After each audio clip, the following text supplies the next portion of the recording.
میرے نبی نے فرمایا کہ جب لوگ جنت میں جا رہے ہوں گے، اویس بھی جا رہا ہوگا، دروازے کے قریب اللہ فرمائیں گے باقی سب کو جانے دو، اویس کو روک لو۔ تو وہ اویس پریشان ہو جائیں گے کہ اب بوئے تھے آتے کیوں رکاوٹ بن گئی، دروازے پہ آگے کیا رکاوٹ ہو گئی؟ تو وہ کہیں گے یا اللہ آپ نے مجھے کیوں روکا ہے؟ تو اللہ تعالیٰ فرمائیں گے پیچھے دیکھو۔ پیچھے دیکھیں گے تو جہنم کے لوگ کھڑے ہوں گے، مجرم۔ کہیں گے اویس تو نے مجھے خوش کیا ماں کی خدمت کر۔ کیا کہا؟ ماں کی خدمت کر کے۔ جو بیچاری مائیں ذلیل ہو رہی ہیں، یہاں زیادہ ہوتی ہیں، پاکستان میں کم ہوتی، پر ہوتی وہاں بھی ہیں۔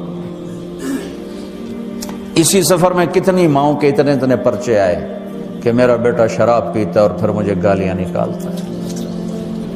بھر گئے میری جیبیں پرچوں سے، کیونکہ مستورات بھی بیان میں آتی تھی، تو ہر بیان میں کوئی نہ کوئی پرچہ آیا کہ میرا بچہ مجھے گالیاں نکالتا ہے، شراب پیتا ہے، زنا کرتا ہے، پھر مجھے گالیاں نکالتا ہے۔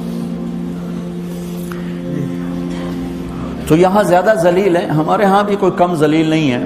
کوئی قسمت والی ماں ہے جس کو فرما بردار اولاد ملتی ہے، تو اللہ فرمائیں گے اویس تو نے مجھے بہت خوش کیا ماں کی خدمت۔ دیکھیے جہنم کے لوگ کھڑے ہیں تو انگلی کا اشارہ کرتا جا، اللہ جدھر جدھر تیری انگلی کا اشارہ ہوگا ادھر ادھر لوگوں کو جہنم سے نکال کے جنت میں ڈال دے۔ آج میں تیری طفیل لاکھوں آدمیوں کو جنت میں پہنچاؤں گا۔ عدد ربیہ و مدر، لاکھوں کا لفظ نہیں آتا، ربیہ و مدر عرب کے دو قبیلے اپنی تعداد میں سب سے زیادہ تھے۔ تو اللہ تعالیٰ کہیں گے اویس آج تیری طفیل جتنا ربیہ اور مدر دو بڑے قبیلوں کے لوگ ہیں اتنے مجرم آج تیری طفیل جنت میں ڈال دو۔ سبحان اللہ اکبر۔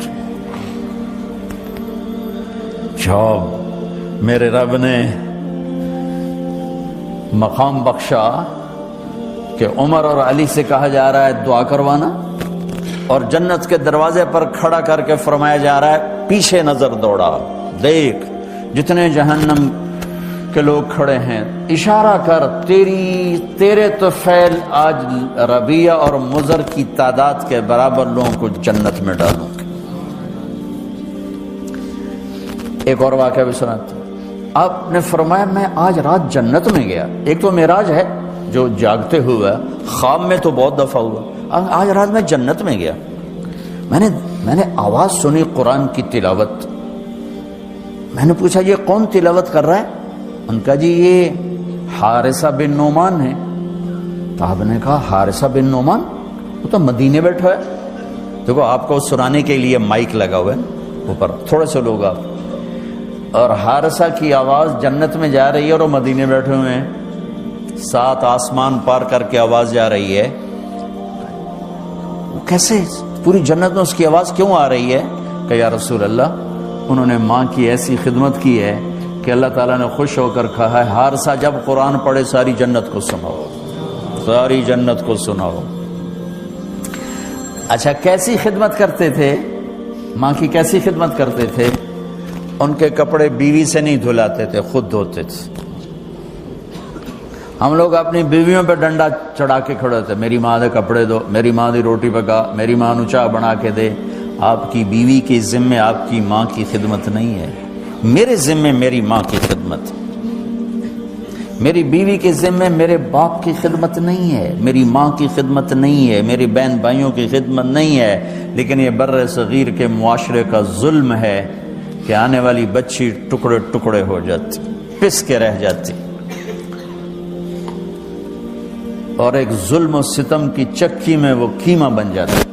ساس کا ظلم، سسر کا ظلم، خامد کی بہنوں کا ظلم، بھائیوں کا ظلم، تانے بولیاں۔ اس بیچاری نے بچے کیا پالنے ہیں، وہ تو روتے روتے زندگی گزار دیتی۔ میرے ذمہ ہے ماں کی خدمت، میری بیوی کے ذمہ نہیں ہے۔ پوچھو مفتیوں سے ماں کے لیے کیا کرتے تھے؟ سالن خود بناتے تھے، آٹا گوندتے تھے، روٹی پکاتے تھے، پھر تھالی میں پلیٹ میں رکھ کر ماں کو سامنے بٹھا کر خود کھلاتے تھے، کھلاتے بھی خود، اور ماں کو تیل لگاتے، کنگھی کرتے، جوئیں نکالتے۔ اور کبھی اماں کوئی کام کہہ دیتی اور سمجھ میں نہیں آیا تو یہ نہیں کہتے تھے ماں جی کیا جے، اپنی بیوی کو باہر بلا کر کہتے ماں جی نے کیا کہا ہے مجھے سمجھ میں نہیں آیا۔ ایک دفعہ موسیٰ علیہ السلام نے پوچھا یا اللہ میرا جنت کا ساتھی کون ہے؟ تو موسیٰ علیہ السلام نے فرمایا فلاں قصائی تیرا جنت کا ساتھی۔ تو موسیٰ علیہ السلام تھوڑا سوچ میں پڑ گئے کہ قصائی تے موسیٰ دا جوڑ کے میں بہ گئے، وہ فلاں مجاہد، فلاں عالم، فلاں ولی اللہ، وہ تیرا جنت کا ساتھی، قصائی تیرا ساتھی۔ تو موسیٰ علیہ السلام نے پتہ پوچھا اور پہنچ گئے۔ تو وہ گوشت کی دکانوں میں ایک دکان اس کے بھی تھے، میں بٹھا چوکڑی مار کے تھا اپنا بیچی جاندہ تھے، ٹکی جاندہ ہے۔ کوئی موسیٰ علیہ السلام کو اسپیشل چیز نظر نہیں آئی۔ جب شام کو وہ چلنے لگا، جب وہ اس کا گوشت ختم ہو گیا تو اس نے ایک ٹوٹا تھیلے میں ڈالا اور چل پڑا، موسیٰ علیہ السلام بھی ساتھ چل پڑے۔ وہ گھر پہنچا تو موسیٰ علیہ السلام نے کہا میں آ جاؤں؟ کہا جی آ جاؤ۔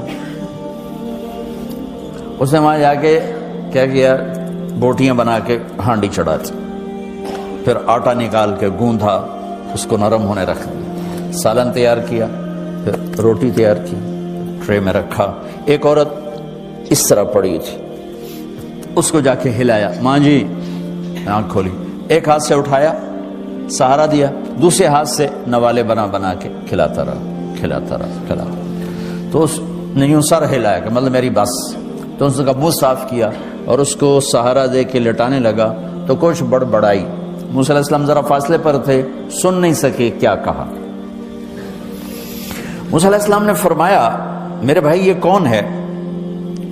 کہا جی میری ماں ہے، اور میں جب صبح جاتا ہوں نا کام پر تو اس کے سارے خدمت کر کے روٹی پانی کھلا پلا پھر میں جاتا ہوں، پھر جب شام کو واپس آتا ہوں تو پہلے میں اس کی یہ خدمت کرتا ہوں۔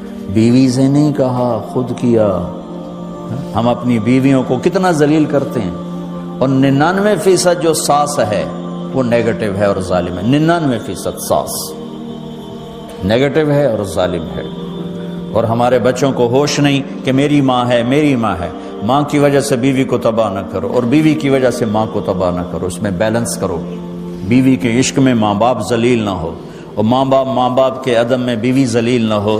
یہ دونوں نوحے میں سن رہا ہوں، اس لیے بول رہا ہوں، دکھ سے بول رہا ہوں۔ کہا جی میں شام کو پھر اس کی خدمت کرتا ہوں، اب بچوں کو بعد میں دیکھتا ہوں۔ کہا اچھا یہ بتا یہ کیا کہہ رہی تھی؟ لٹا رہے تھے۔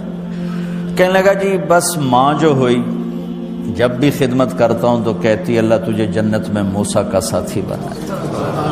میں تو جی کمی کسائی دے موسیٰ کلیم، میرا دا کی جوڑ ہے۔ میں کہا پترا تیرا جوڑ بنا چھڑے تیری ماں۔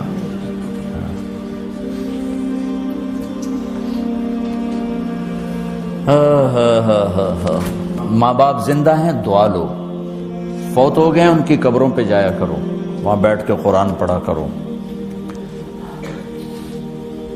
جو بچہ پڑھے گا وہ اتنا طاقتور ہو کے ماں باپ کو لگے گا، اگر وہ فوت ہو چکے ہیں۔ زندہ ہیں دعا لو، مر گئے ہیں ان کے لیے ان کی قبر پہ نہیں جا سکتے ہو، یہاں کی زندگی بہت تیز ہے، کبھی تو جایا کرو، کسی ویکنڈ پہ چلے جایا کرو، کسی اتوار پہ چلے جایا کرو، کسی ہفتے کو چلے جایا کرو، مہینے بعد 2 مہینے بعد سال میں ایک دفعہ سے، کہ یہ ان کا حق ہے، ان کا حق ہے۔ اور ابن القیم رحمۃ اللہ علیہ نے ایک واقعہ لکھا ہے کہ عبداللہ بن مطرف رحمۃ اللہ علیہ نے خواب دیکھا کہ قبریں پھٹیں اور لوگ نکلے اور کوئی چیز ایسے اٹھا رہے ہیں، ایسے اٹھا رہے ہیں، ایسے اٹھا رہے ہیں۔ ایک آدمی نکلا اور جا کر ایک درخت سے ٹیک لگا کے بیٹھ گیا۔ یہ اس کے پاس جا کر کہتے ہیں بھئی آپ کون لوگ ہو؟ وہ کہتے ہیں ہم ایمان والے ہیں۔ کہ یہ کیا ہو رہا ہے؟ کہ جو رشتہ دار ثواب بھیجتے ہیں یہ وہ اکٹھا کر رہے ہیں۔ کہ تم کیوں نہیں اکٹھا کر رہے ہو؟ کہ میرا بیٹا حافظ قرآن ہے، ایک قرآن روزانہ ختم کر کے مجھے بھیج دیتا ہے، تو میں نے پرچون دی لوڑ نہیں رہ جاندی، میرا تھوک دا کام۔ کہ تیرا بیٹا کیا کرتا ہے؟ کہ اس کی مٹھائی کی دکان ہے بازار میں. آنکھ کھل گئی، صبح ہوئی تو پہنچ گئے، بازار کھلا، دیکھا تو ایک نوجوان بیٹھا ہوا اور مٹھائی بیچ رہا اور ہونٹ ہل رہے ہیں. پہلے اس کو چیک کرتے رہے، پھر اس کے پاس آئے، بیٹا تیرا نام کیا ہے؟ وہی نام تھا جو خواب میں سنا. یہ کیا پڑھ رہے ہو؟ کہ جو قرآن پڑھ رہا ہوں. کتنا پڑھتے ہو؟ 1 ختم روزانہ پڑھتے ہو. کیا کرتے ہو؟ کہ والد کو ایصال ثواب کرتا ہوں. کیا اتنی مشقت کیوں اٹھاتے ہو؟ کہ وہ میرے لیے بہت کچھ چھوڑ گیا، میں چاہتا ہوں میں بھی اس کے لیے کچھ حصہ بنتا رہوں. تو یہ والدین کے حقوق میں سے ہے کہ اگر وہ چلے گئے ہیں ان کے لیے ایصال ثواب کرو.